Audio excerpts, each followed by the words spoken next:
Observer's Log. This is from 60,000 Light Years in collaboration with For All Nerds. We are bringing to you our preview of Star Trek Academy. It's 2026. We got new Star Trek on the way. Amazing times are ahead. I am one of your observers, Jay Clark, your other observer, Trekkie B47. Yes. Welcome. We're going to do this in a different style. One of us has seen a good bulk of the show. You have seen I have seen a good bulk of the show. The other has not. We want to do this in a way. Eric is going to ask questions. I have questions. He has questions. And alert now, no spoilers. We're not getting the spoilers here. We're just kind of doing a preview of the show Okay.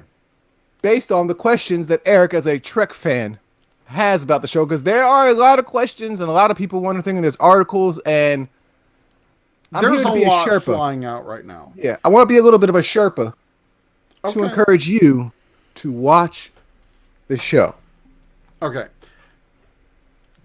So, as we're recording this, it is actually the premiere in New York. They did a red. Oh, that's carpet, happening. Okay. Yeah. They did a blue carpet premiere. Celia Gooding, who plays Uhura on Strange New World, she is the host of that live stream. Amazing energy. She's awesome. And they've been talking to the stars. It's like a true red carpet. Apparently she's only seen the first 2 episodes, so you have a leg up on one of the actresses in Star Trek.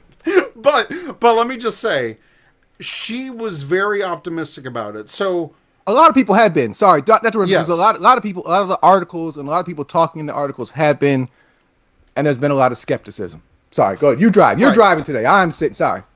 Okay, so what I want to ask first off, is this a good 60th anniversary reputation series? Ooh, yes.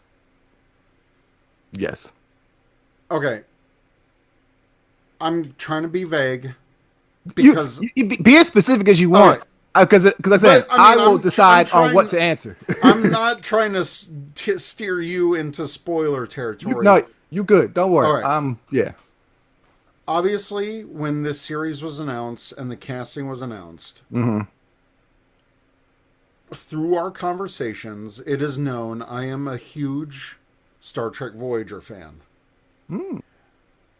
Robert Picardo announces casting as the Doctor for this series sent me over the moon because I'm like, the Doctor is back.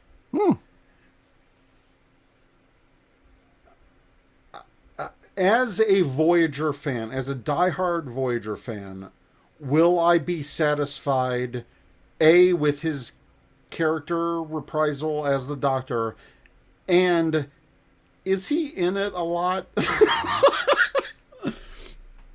First answer, yes. Define a lot.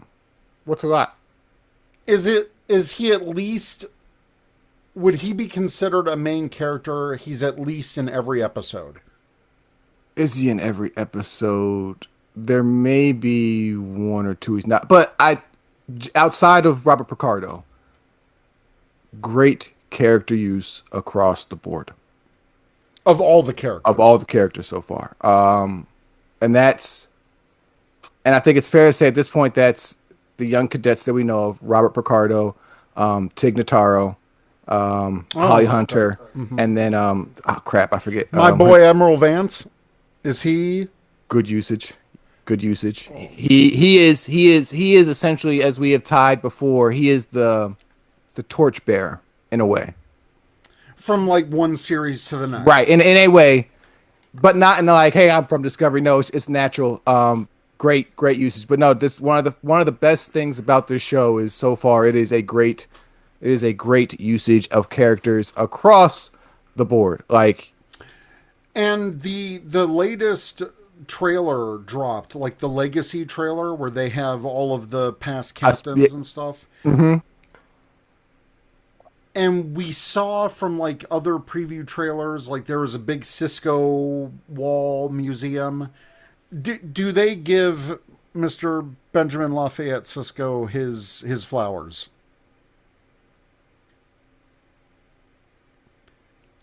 Or do they do? Oh my god! Oh man! Oh, okay. That let me say this here.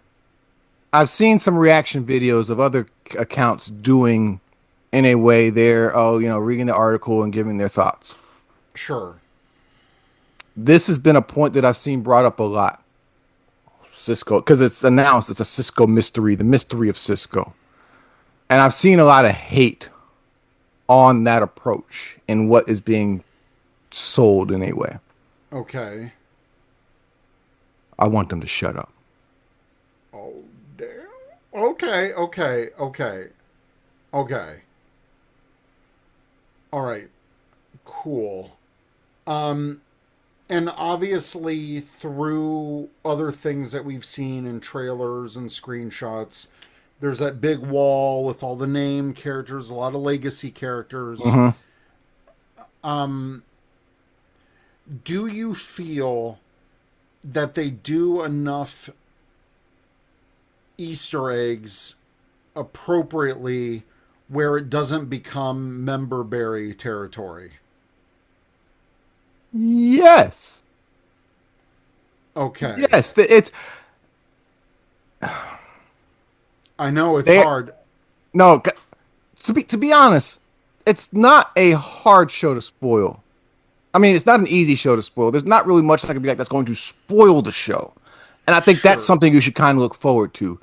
Like it's Because not it's not like I want to discover the show, right, and I want those Easter eggs or those legacy callbacks to feel special to me. Like I'm like, and "Oh, like they are. I'm trying to save myself from those types of spoilers because yeah. There's no okay. So there's a lot of concern with this show about Easter eggs, about having to Right. rely too far much on what has come before. A lot, Picard season 3, Discovery season 5, Lower Decks in a way, Prodigy in a way, Right. and even Strange New Worlds. Like, there's a lot of concern with this Kurtzman era that we are relying too much on what came before to tell the story. And essentially, as a lot of people are into outside of Star Trek, Marvel, Easter eggs, you gotta throw them in. So it goes. There is a care and respect here for what they're doing. Like, Is it a better care and respect than the previous train wreck of Strange New World season 3? Because I felt like that season was a train wreck. Does it feel different? oh, it's okay. So, number one, anybody watching the first 2 episodes are coming out next week. Right. The premiere to me is the weakest of the season. It's the weakest episode. I want that up front because a lot of people are going to Okay. watch the premiere and step into it and think they're watching an extension of Star Trek Discovery, and that is going to turn them off. And I understand. Okay. I felt like that at first. Give the show a chance. It is using the Discovery world in a way for a jump off. Right. And it's building and it's premiere is solid, but I can see a lot of people be like, because the premiere doesn't tell you what the show is quite well. It gives you a nice glimpse, but it's like you're not seeing the show if you only watch the premiere. You Got need to it. watch episode 2. Episode 2 is the show. Okay. My other concern is that there's been a lot of hype of Paul Giamatti, and I love the guy. And apparently he's a huge nerd Trekkie. Like Deep Space Nine is his favorite. He put Deep Space Nine, TOS, and I he saw put that. TNG Then TNG third. third.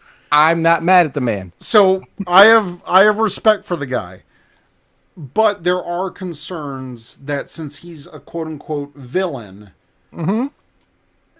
and my biggest gripe about recent Trek the last 10, 15 years is everything centers around a main villain and we lose the plot of the characters. Don't worry about that. Oh my god. Okay. You're going to it's you're going to think that at first.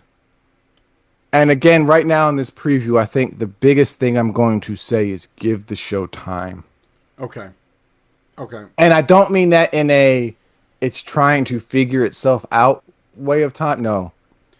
Give If yourself as an audience time to adjust to it to or buy in, to buy in.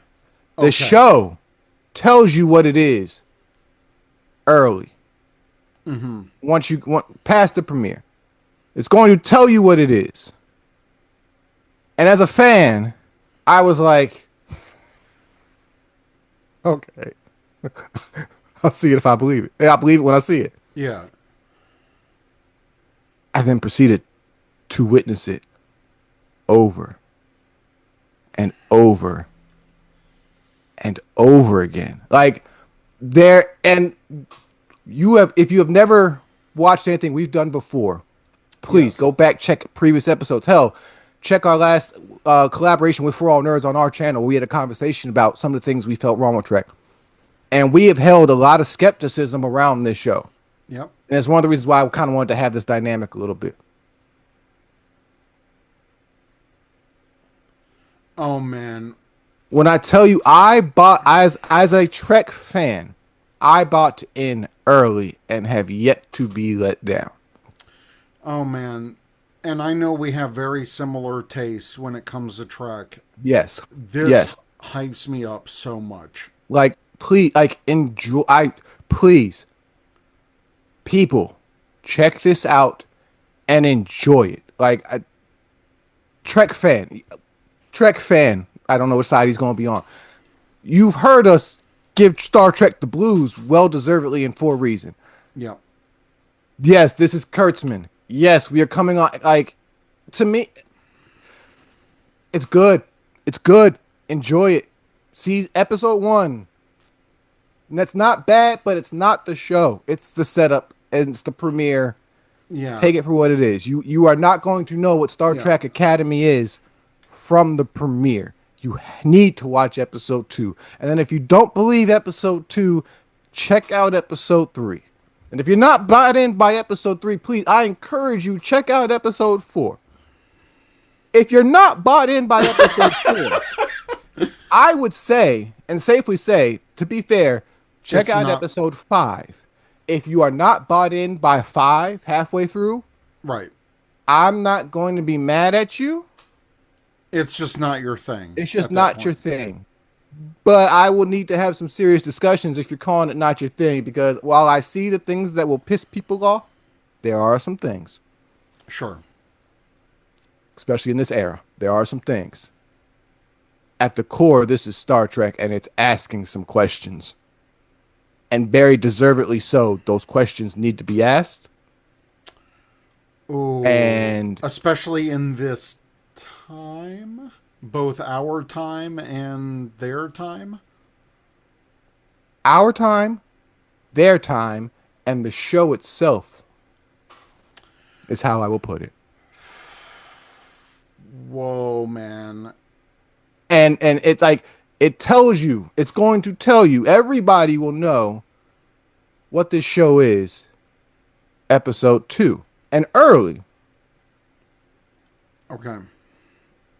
And while I encourage you to watch more, if episode 2 don't do it for you, like you're not buying into the concept. I don't. It's not what people are afraid of.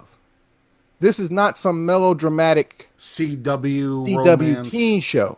And in fact, I think that's one of the best aspects of the show, because as we've talked about, Star Trek works well when it knows its viewpoint, or knows its other, knows what's where it's at, what it's sitting with, and who it's working with. Okay. This show, I would argue, especially out of the Kurtzman live shows, knows what it is. Out the gate. Nice. Let them, and in fact to me, my fear and concern around the show is we're looking at another Prodigy situation because of what's going on. Yeah, we'll get Because we'll get 2 seasons and then it's done. Yeah, cause like I very confidently if they continue to do what they've done, they had this plan for 2 seasons, we're going to get two like some good stuff. And I think unfortunately it's going to be From our current administration like and what their or just in chuckles. general, like what are Yeah. they are because Kurtzman era is going to be over essentially. Where are they going next? And this show is doing what we wanted from Discovery. One last question, and Hmm. then I think that'll kind of wrap up this little preview up. Obviously, the kind of almost backdoor plot to this was that episode of Discovery season 4 where No tie, no tie, which no is not a tie. bad. Tilly has not made an appearance. That's the only spoiler I can say because I don't know. Tilly has not made an appearance yet.